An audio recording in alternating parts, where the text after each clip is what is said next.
What if you fell into the most dangerous thing in the entire universe? A black hole? Sounds terrifying, right?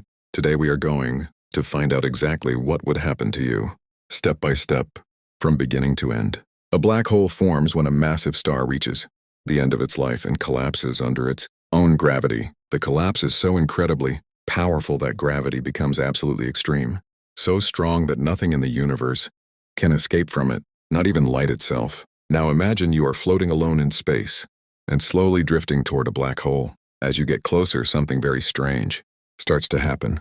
The stars behind the black hole appear completely bent and warped around it. That is actually gravity bending the path of light. Wild, right? Every black hole has a boundary called the event horizon. Think of it as the final point of no return.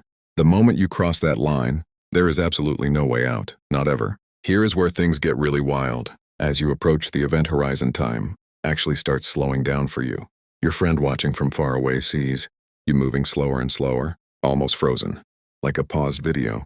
But you yourself feel completely normal, nothing strange at all. Then your body begins slowly stretching, from your head all the way down to your feet, like a long noodle.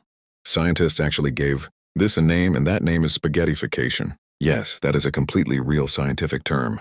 Deep inside the black hole, every single law of physics we know breaks down completely. Our equations fail.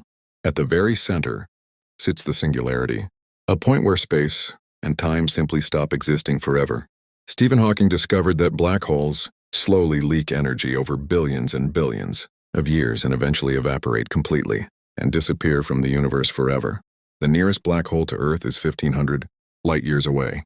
So we are perfectly safe, at least for now. Subscribe to Dear Science for more mind-blowing videos every single week.